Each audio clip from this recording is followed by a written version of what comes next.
Salut les amis, j'espère que vous allez bien. Bienvenue dans cette vidéo. Aujourd'hui, on va parler des spoilers ou alors du chapitre directement 226 de Jujutsu Kaisen parce qu'il est sorti déjà traduit en anglais. On a eu le spoil hier et la traduction directement dans la suite. Généralement, je lis les chapitres traduits par Maïzé, mais comme il a un problème avec sa traductrice, on n'aura peut-être pas le chapitre avant dimanche. Donc voilà, j'ai grave révisé, mon gars, tous les concepts de Jujutsu Kaisen entre le prolongement du territoire, les domaines simples, l'extension du territoire, les attaques imparables, etc. Maintenant, je suis HD ready. Merci à tous les gens qui m'ont conseillé concernant le chapitre de la semaine dernière, parce que je vous avais expliqué qu'à mes yeux, il était quand même assez compliqué.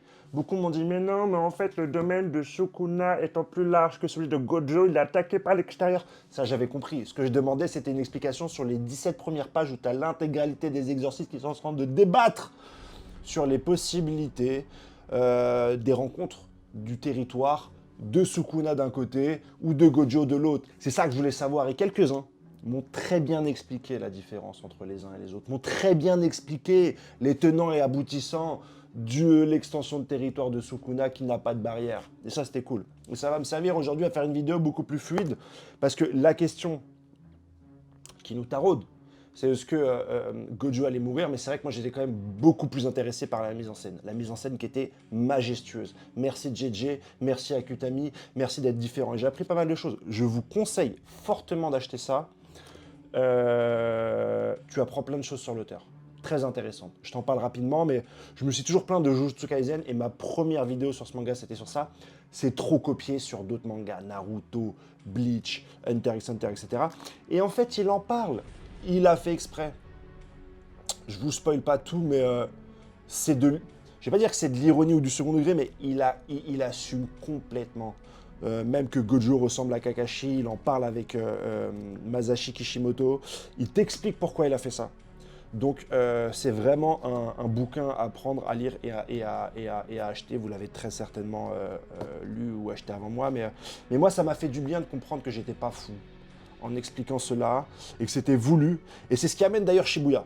Mais voilà, on fera une vidéo pour en parler plus simplement. Là, on va parler du chapitre parce qu'il y a plusieurs choses. Effectivement, Gojo ne va pas mourir directement, même si, bon, je trouve que pour la suite du scénario, ça serait beaucoup plus cauchemardesque si Gojo perdait. Et justement, en fait, il voulait faire un manga d'horreur à la base, le JJ Akutami. On lui a forcé la main. Quelque part, il parle de son premier éditeur. Aujourd'hui, il est beaucoup plus libre. Donc, il ira fatalement vers, j'espère, une fin horrifique, cauchemardesque. Quelque chose qu'on n'a pas l'habitude de voir dans les shonen, c'est vraiment ce que j'ai envie de voir. Mais avant d'en arriver là, il y aura quand même quelques retournements de situation. Et chaque chapitre a un peu un thème. Le premier de leur affrontement, c'était la démesure. 120%, je tire d'un bâtiment, je tire de Shinjuku jusqu'à Shibuya. Le deuxième, c'est le plaisir de combattre. Voilà, on fait du taijutsu, on s'éclate, on sourit, on est heureux, on se tape dans un bâtiment, on sort du bâtiment, on est beau gosse, on est frais. Le troisième, c'est la complexité du monde de Jujutsu Kaisen, la complexité des combats. On ne peut pas prévoir un combat comme ça, il y a énormément de choses. Déjà, dans Hunter x Hunter, tu ne peux pas trop prévoir, tu te méfies. Faut pas que l'autre connaisse ton naine, etc. C'est très compliqué. Là, quand deux extensions de territoire se rencontrent, c'est très compliqué. Voilà. Là, c'est complicado. Et là, on est dans de la survie, dans de l'horreur. Pour moi, c'est le thème de ce chapitre-là. Avec un Gojo qui va faire une chose qu'il avait déjà apprise à faire lors de son combat contre Toji, c'est-à-dire générer de l'énergie occulte positive et négative. C'est ce qui lui a permis de faire son sort violet, si je ne m'abuse. Et là, il va le faire directement en combat parce qu'il est dans l'extension du domaine de Sukuna, donc ils se mangent des dissections dans la gueule en rafale, et c'est des sorts qui touchent à 100% leur cible. On en a parlé la semaine dernière, mais de toute façon, vous savez mieux que moi, vous avez un QI de génie, vous êtes des génies, les gars. Et en même temps, il se soigne. Donc il se soigne, et en même temps, il fait de temps en temps des domaines simples pour pouvoir un petit peu respirer, parce qu'il est sur une rafale intempestive de coups là, et il va continuer son combat. Il va continuer son combat contre Sukuna, donc il va essayer de l'attaquer pour deux raisons. Déjà, un, moi c'est ce que je pensais, mais ça n'a pas été dit très simplement. Les sorts te touchent à 100%, mais peut-être que très proche du propriétaire de l'extension du territoire, peut-être que tu peux esquiver un petit peu les attaques. Peut-être qu'elles ne seront pas décisives, puisque les attaques ne touchent pas Sukuna en lui-même. Donc il va se rapprocher le maximum de lui, même si c'est parti dans le manga. Et deuxièmement, il va essayer de trouver le centre de cette extension du territoire. Moi, je pensais que c'était Sukuna. En fait, c'est pas Sukuna, c'est l'hôtel en lui-même. Il y a aussi une tentative de fuite. Il y a le fait que l'extension du territoire de Sukuna est très large, je crois plusieurs kilomètres, mais voilà, si tu en sors un temps soit peu, tu avais aussi cette possibilité-là, tu vas pas te manger donc les sorts imparables qui te touchent à 100%. Donc il va jongler un petit peu entre toutes ces données pour essayer de s'en sortir, sacrifiant parfois son heal, son soin, pour pouvoir régénérer son énergie et lancer des techniques, ce qui va amener un petit côté horrifique à ce combat, puisque à chaque instant, il se soigne et il remorfle. Et on a des belles images comme ça. La première double page qui nous est montrée avec un Satoru Gojo qui est rempli de sang. On a exactement le même angle de vue que la semaine dernière lorsque Sukuna invoque son territoire, sauf que là, on voit directement le sort imparable qui dissecte, qui coupe, qui découpe Satoru Gojo, un personnage qui est beau, qui est propre sur lui, etc. Donc on a une allégorie différente de la surpuissance. On a généralement dans les mangas la surpuissance qui permet à son auteur de ne pas être touché, de ne pas être blessé. C'est comme ça que tu montres la surpuissance d'un personnage. Mais là, dans Jujutsu Kaisen, à travers l'auteur, on voit une autre forme de surpuissance dans l'adaptation. Je suis face à l'extension du territoire du plus grand exorciste de tous les temps, j'ai nommé Ryomen Sukuna.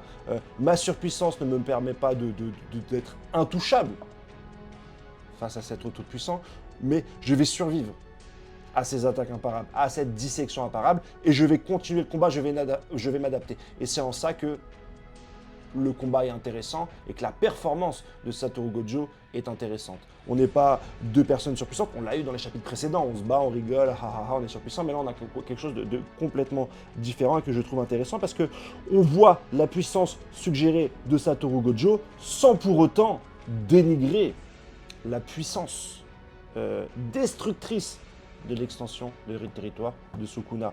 En soufflant, Gojo nous fait aussi une extension, un domaine simple, chose qu'on avait plutôt vu chez les sabreurs, qui va à un temps donné arrêter les attaques de Sukuna, mais voilà, c'est pas la réponse sur le long terme la plus utile pour aller combattre cette extension de territoire. À la fin du combat, il lui sort finalement un rouge et il arrive à blesser Sukuna, malgré le sort imparable, malgré que tu me dissèques à chaque seconde de ce combat, j'arrive à te porter une attaque en pleine tête. Sukuna sait aussi utiliser l'énergie occulte positive, inversée, je ne sais pas comment, selon ta traduction, comment tu l'appelles, ce qui fait qu'il est capable de se soigner également, donc c'est pas un coup qui va le ravager. Satoru Gojo ne semble pas pouvoir utiliser l'infini, puisqu'il utilise un sort inversé et une extension de domaine simple, de ce que j'en ai compris, mais voilà, va falloir relire pour comprendre, etc., etc. Je pense qu'on n'aura pas plus de combats directement, pas plus de scans, de temps de chapitres, pour montrer la puissance de l'extension du territoire de Sukuna, parce que c'est un petit peu là le propos, Gojo en mode survie, mais on te montre, on montre le génie de Gojo, et ça je ne vais pas l'enlever, mais on montre la dangerosité de l'extension du domaine de Sukuna. L'auteur nous a pas menti, ça fait 20 ans qu'il nous parle de la dangerosité de ce personnage, tu te rends compte que mis à part Gojo, là il n'y a pas beaucoup de personnes qui auraient été capables, bien sûr, de survivre. Je vous passe l'explication parce que vous connaissez mieux que moi, mais s'il peut se heal, se soigner autant Satoru Gojo, c'est qu'il a quasiment une consommation inférieure à ce qu'il produit naturellement en termes d'énergie occulte. Autrement dit, il ne consomme rien. Il peut se soigner de manière intempestive, il ne consomme rien. Et en plus, il peut générer de l'énergie obscure pour pouvoir attaquer et directement aller affronter le cher Sukuna avec sa balle raide. Voilà pour le chapitre. C'est pas sûr que je ressorte une vidéo, peut-être dimanche à la sortie de Scantrad, de Manga Plus officiel. Voilà, voilà. Ciao, bye bye. Arrivederci. On se rappellera plus tard.